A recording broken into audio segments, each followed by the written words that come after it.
Dracula's Guest by Bram Stoker. Part 8. A Dream of Red Hands. The first opinion given to me regarding Jacob Settle was a simple descriptive statement.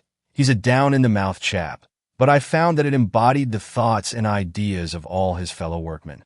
There was in the phrase a certain easy tolerance, an absence of positive feeling of any kind, rather than any complete opinion, which marked pretty accurately the man's place in public esteem. Still, there was some dissimilarity between this and his appearance which unconsciously set me thinking, and by degrees, as I saw more of the place and the workmen, I came to have a special interest in him. He was, I found, forever doing kindnesses, not involving money expenses beyond his humble means, but in the manifold ways of forethought and forbearance and self-repression which are of the truer charities of life.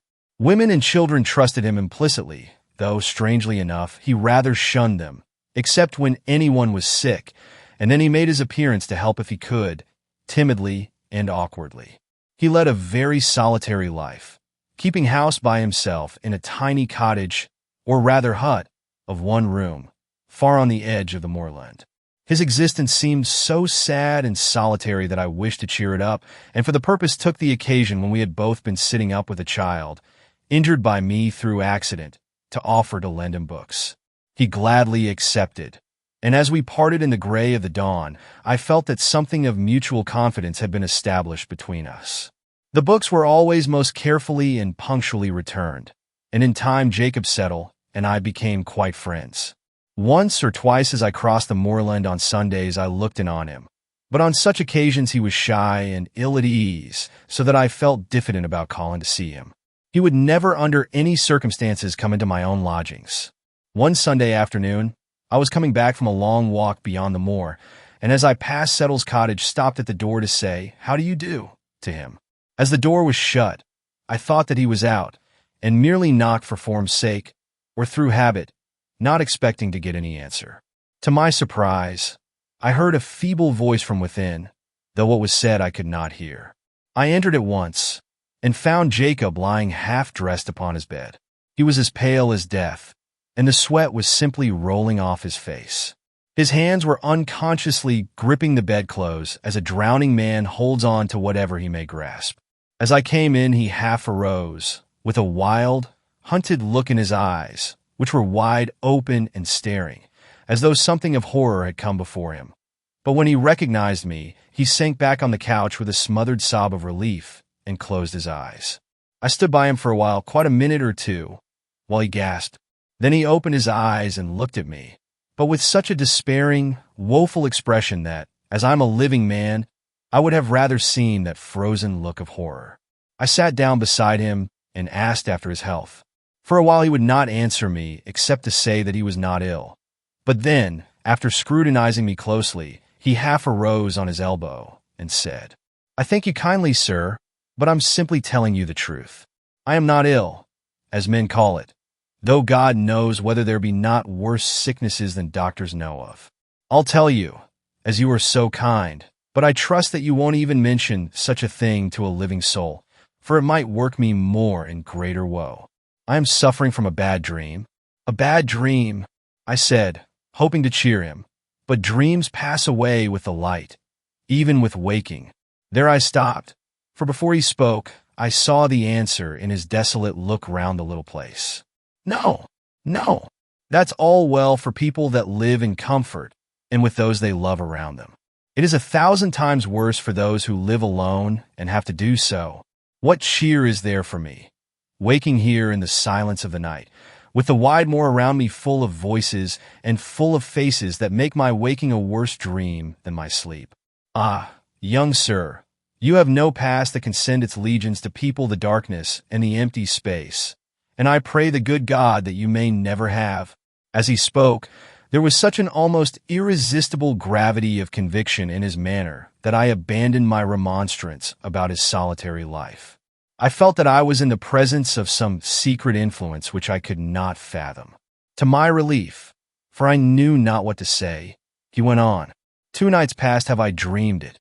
It was hard enough the first night, but I came through it.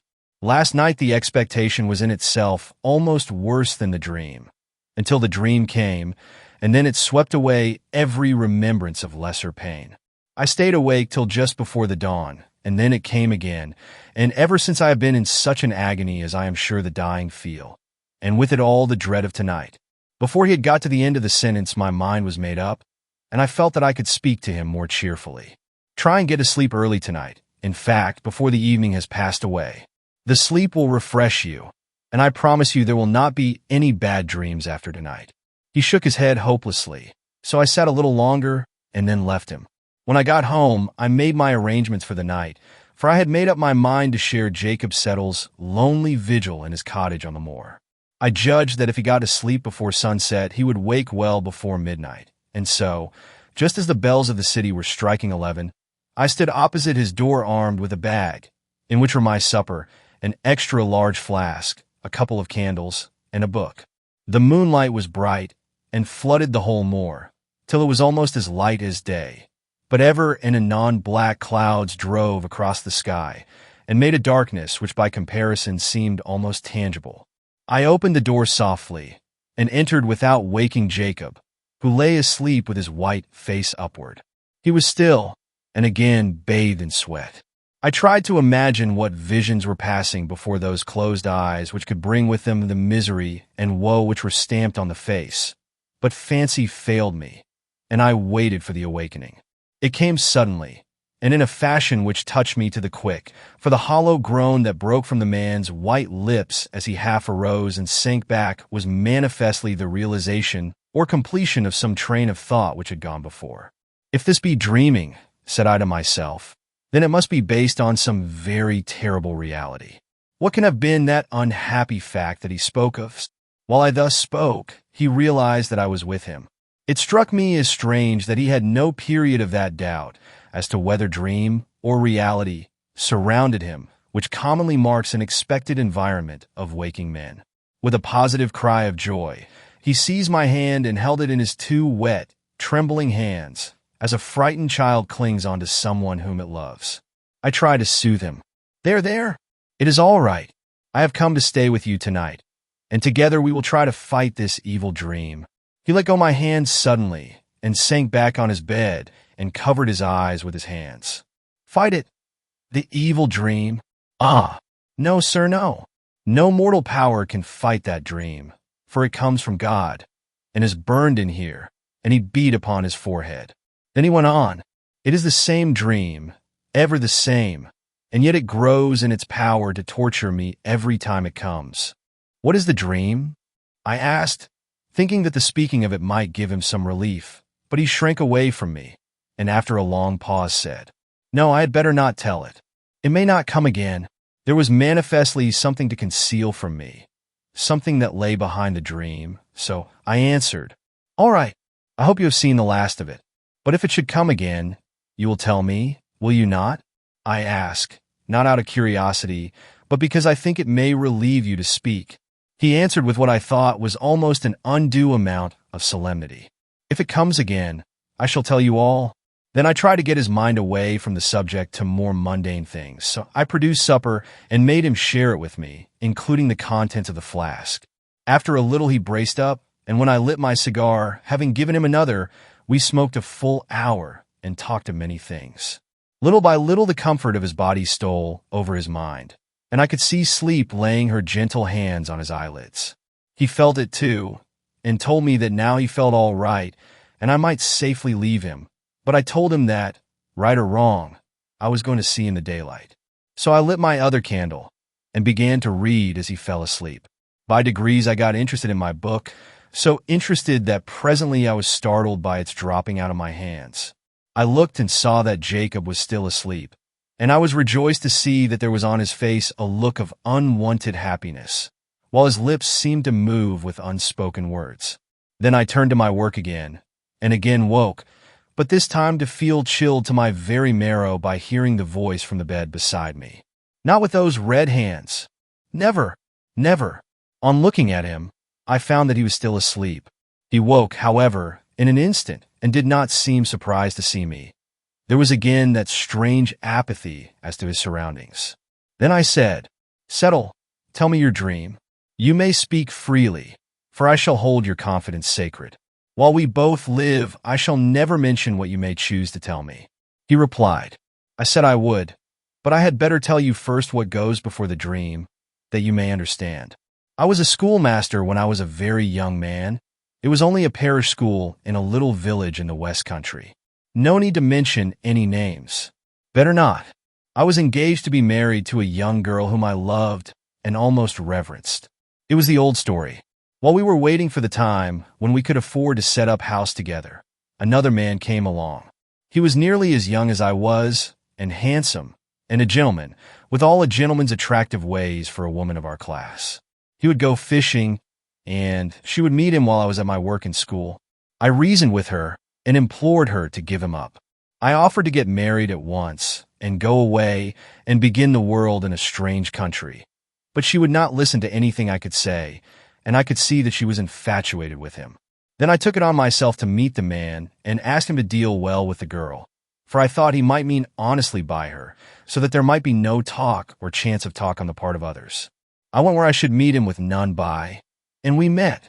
Here Jacob Settle had to pause, for something seemed to rise in his throat, and he almost gasped for breath.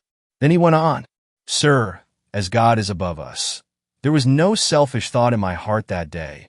I loved my pretty Mabel too well to be content with a part of her love, and I had thought of my own unhappiness too often not to have come to realize that, whatever might come to her, my hope was gone. He was insolent to me. You, sir, who are a gentleman, cannot know, perhaps, how galling can be the insolence of one who is above you in station, but I bore with that. I implored him to deal well with the girl, for what might be only a pastime of an idle hour with him might be the breaking of her heart. For I never had a thought of her truth, or that the worst of harm could come to her. It was only the unhappiness to her heart I feared. But when I asked him when he intended to marry her, his laughter galled me, so that I lost my temper and told him that I would not stand by and see her life made unhappy. Then he grew angry too, and in his anger said such cruel things of her that then and there I swore he should not live to do her harm. God knows how it came about, for in such moments of passion it is hard to remember the steps from a word to a blow. But I found myself standing over his dead body, with my hands crimson with the blood that welled from his torn throat. We were alone, and he was a stranger, with none of his kin to seek for him, and murder does not always out, not all at once. His bones may be whitening still, for all I know, in the pool of the river where I left him. No one suspected his absence, or why it was, except my poor Mabel, and she dared not speak. But it was all in vain, for when I came back again after an absence of months, for I could not live in the place, I learned that her shame had come and that she had died in it. Hitherto I had been borne up by the thought that my ill deed had saved her future, but now, when I learned that I had been too late and that my poor love was smirched with that man's sin, I fled away with the sense of my useless guilt upon me more heavily than I could bear. Ah, sir, you that have not done such a sin don't know what it is to carry it with you. You may think that custom makes it easy to you, but it is not so. It grows and grows with every hour, till it becomes intolerable, and with it growing, too, the feeling that you must forever stand outside heaven. You don't know what that means, and I pray God that you never may. Ordinary men, to whom all things are possible, don't often, if ever, think of heaven. It is a name and nothing more, and they are content to wait and let things be. But to those who are doomed to be shut out forever, you cannot think what it means. You cannot guess or measure the terrible, endless longing to see the gates opened and to be able to join the white figures within. And this brings me to my dream. It seemed that the portal was before me, with great gates of massive steel with bars of the thickness of a mast, rising to the very clouds, and so close that between them was just a glimpse of a crystal grotto, on whose shining walls were figured many white-clad forms with faces radiant with joy. When I stood before the gate, my heart and my soul were so full of rapture and longing that I forgot. And there stood at the gate 2 mighty angels with sweeping wings, and oh, so stern of countenance. They held each in one hand a flaming sword, and in the other the latchet, which moved to and fro at their lightest touch. Nearer were figures all draped in black, with heads covered so that only the eyes were seen, and they handed to each who came white garments such as the angels wear. A low murmur came that told that all should put on their own robes, and without soil, or the angels would not pass them in, but would smite them down with the flaming swords. I was eager to don my own garment, and hurriedly threw it over me, and stepped swiftly to the gate. But it moved not, and the angels, loosing the latchet, pointed to my dress. I looked down, and was aghast, for the whole robe was smeared with blood. My hands were red. They glittered with the blood that dripped from them, as on that day by the river bank. And then the angels raised their flaming swords to smite me down, and the horror was complete. I awoke. Again, and again, and again, that awful dream comes to me. I never learn from the experience, I never remember, but at the beginning the hope is ever there to make the end more appalling. And I know that the dream does not come out of the common darkness where the dreams abide, but that it is sent from God as a punishment. Never, never shall I be able to pass the gate, for the soil on the angel garments must ever come from these bloody hands. I listened as in a spell as Jacob Settle spoke. There was something so far away in the tone of his voice, something so dreamy and mystic in the eyes that looked as if through me at some spirit beyond, something so lofty in his very diction and in such marked contrast to his work-worn clothes and his poor surroundings that I wondered if the whole thing were not a dream. We were both silent for a long time. I kept looking at the man before me in growing wonderment. Now that his confession had been made, his soul, which had been crushed to the very earth, seemed to leap back again to uprightness with some resilient force. I suppose I ought to have been horrified with his story, but strange to say, I was not. It certainly is not pleasant to be made the recipient of the confidence of a murderer, but this poor fellow seemed to have had not only so much provocation, but so much self-denying purpose in his deed of blood that I did not feel called upon to pass judgment upon him. My purpose was to comfort, so I spoke out with what calmness I could, for my heart was beating fast and heavily. You need not despair, Jacob Settle. God is very good, and his mercy is great. Live on and work on in the hope that someday you may feel that you have atoned for the past. Here I paused, for I could see that deep, natural sleep this time was creeping upon him. Go to sleep, I said. I shall watch with you here, and we shall have no more evil dreams tonight. He made an effort to pull himself together and answered, I don't know how to thank you for your goodness to me this night, but I think you had best leave me now. I'll try and sleep this out. I feel a weight off my mind since I have told you all. If there's anything of the man left in me, I must try and fight out life alone. I'll go tonight, as you wish it, I said, but take my advice, and do not live in such a solitary way. Go among men and women. Live among them. Share their joys and sorrows, and it will help you to forget. This solitude will make you melancholy mad. I will, he answered, half unconsciously, for sleep was overmastering him. I turned to go, and he looked after me. When I had touched the latch, I dropped it, and, coming back to the bed, held out my hand. He grasped it with both his as he rose to a sitting posture, and I said my good night, trying to cheer him. Heart, man, heart. There is work in the world for you to do, Jacob Settle. You can wear those white robes yet and pass through that gate of steel. Then I left him. A week after I found his cottage deserted, and on asking at the works was told that he had gone north. No one exactly knew whither. 2 years afterwards, I was staying for a few days with my friend Dr. Monroe in Glasgow. He was a busy man and could not spare much time for going about with me, so I spent my days in excursions to the Trossachs and Loch Katrine and down the Clyde. On the second last evening of my stay, I came back somewhat later than I had arranged, but found that my host was late too.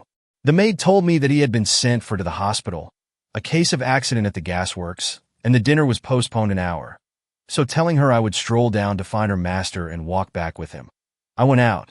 At the hospital, I found him washing his hands preparatory to starting for home. Casually, I asked him what his case was. Oh, the usual thing. A rotten rope and men's lives of no account. 2 men were working in a gasometer when the rope that held their scaffolding broke. It must have occurred just before the dinner hour, for no one noticed their absence till the men had returned. There was about 7 feet of water in the gasometer, so they had a hard fight for it, poor fellows. However, one of them was alive, just alive, but we have had a hard job to pull him through. It seems that he owes his life to his mate, for I have never heard of greater heroism. They swam together while their strength lasted, but at the end they were so done up that even the lights above, and the men slung with ropes, coming down to help them, could not keep them up. But one of them stood on the bottom and held up his comrade over his head, and those few breaths made all the difference between life and death. They were a shocking sight when they were taken out, for that water is like a purple dye with the gas and the tar. The man upstairs looked as if he had been washed in blood. Ugh! And the other? Oh, he's worse still. But he must have been a very noble fellow. That struggle under the water must have been fearful. One can see that by the way the blood has been drawn from the extremities. It makes the idea of the stigmata possible to look at him. Resolution like this could, you would think, do anything in the world. Aye. It might almost unbar the gates of heaven. Look here, old man, it is not a very pleasant sight, especially just before dinner, but you are a writer, and this is an odd case. Here is something you would not like to miss, for in all human probability, you will never see anything like it again. While he was speaking, he had brought me into the mortuary of the hospital. On the bier lay a body covered with a white sheet, which was wrapped close round it. Looks like a chrysalis, don't it? I say, Jack, if there be anything in the old myth that a soul is typified by a butterfly, well, then the one that this chrysalis sent forth was a very noble specimen and took all the sunlight on its wings. See here. He uncovered the face. Horrible. Indeed, it looked as though stained with blood. But I knew him at once, Jacob Settle. My friend pulled the winding sheet further down. The hands were crossed on the purple breast as they had been reverently placed by some tender-hearted person. As I saw them, my heart throbbed with a great exultation, for the memory of his harrowing dream rushed across my mind. There was no stain now on those poor, brave hands, for they were blanched white as snow. And somehow as I looked, I felt that the evil dream was all over. That noble soul had won a way through the gate at last. The white robe had now no stain from the hands that had put it on.